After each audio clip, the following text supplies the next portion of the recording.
You don't like this. The jokes are getting worse from the side of the room.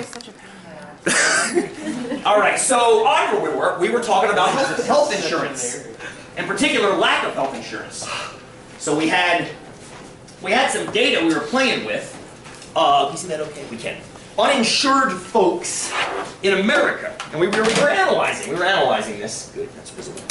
And I had collected some data from 1992 to 2000, which I know is in the past now. I do know that. We're going to bring it up to the current day soon. But I wanted to make sure we could mathematically and numerically crunch this. And I also want to give you more justification for why you should care about this kind of stuff. I like being in a math class where you're learning stuff that can be applied to life. Okay. Now some of you might question the need to measure a tree. Okay, that's totally fine. Totally fine. I used this very math 12 hours ago in negotiations. In salary negotiations, you're always talking about how much you should be paid and how understaffed or overstaffed an institution is.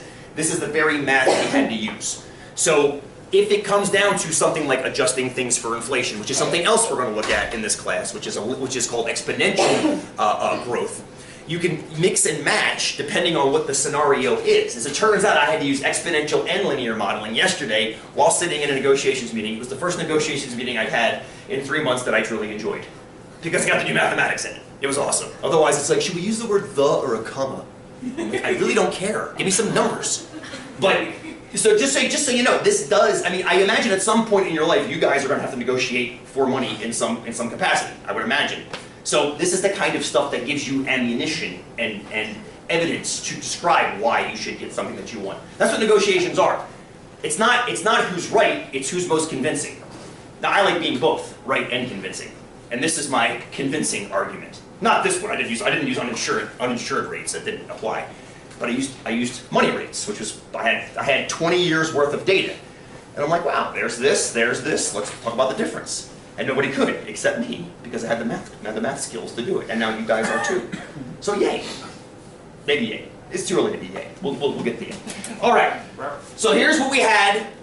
We talked about how to model that. Almost immediately, you guys noticed that the data, although it looks kind of swirly, predominantly as it moves left to right on the horizontal axis, which is time, it moves up on the vertical axis, which is number of uninsured in millions. The question is, how does it move up? So it clearly moves up. As this goes up, this goes up. That's called a direct correlation.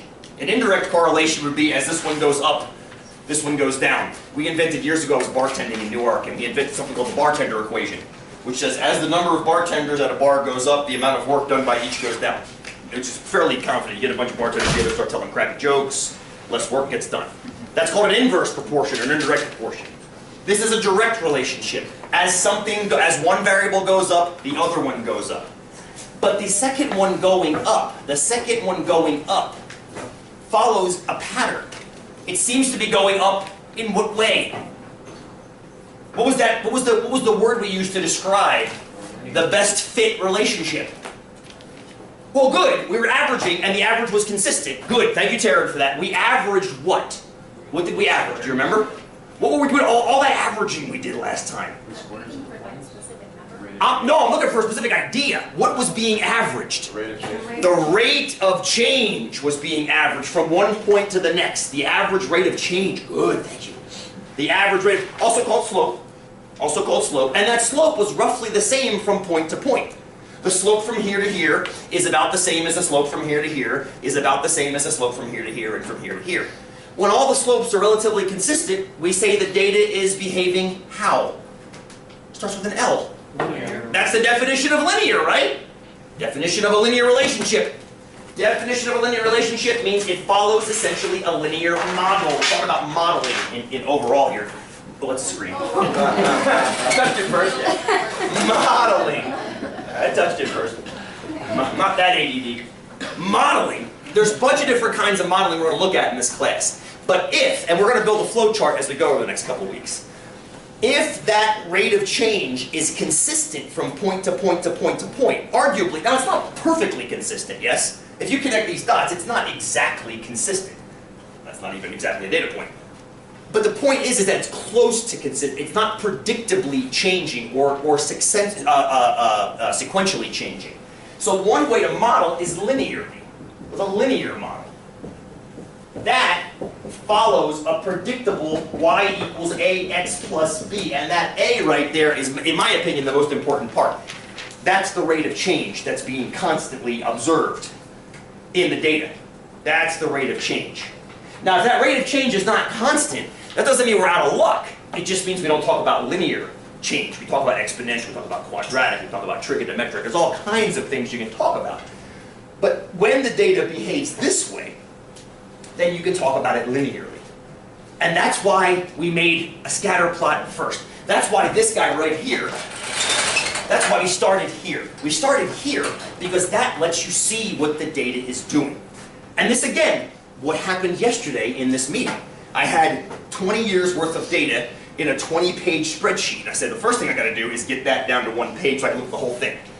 Compressed it down to one page, slapped it up onto a graph, and I said, holy crap. And everybody on my team said, holy crap, I've never seen it that way before.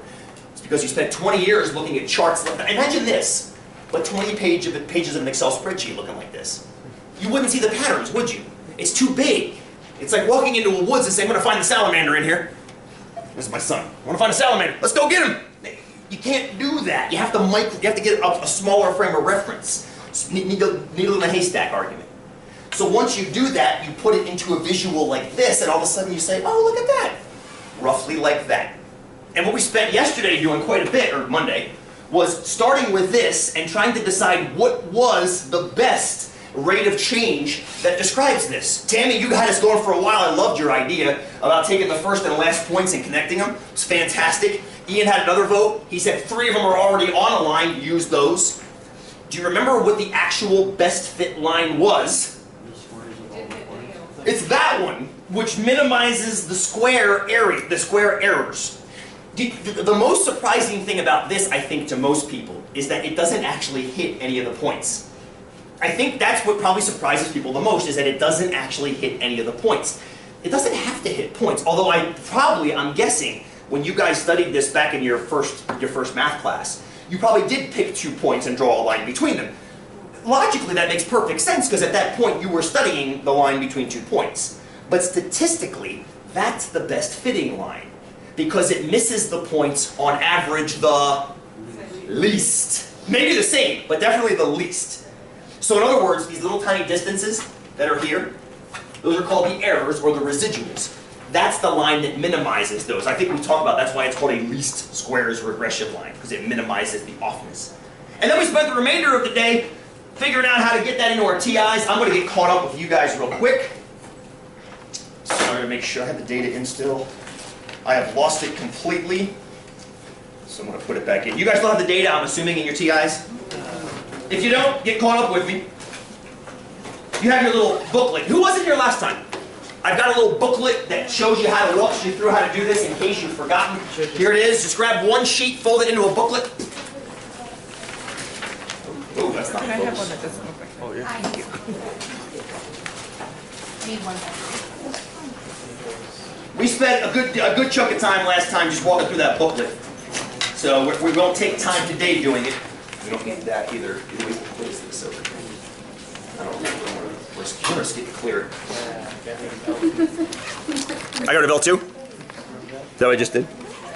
No, oh, you did? Oh, it's gone completely? No, I got that.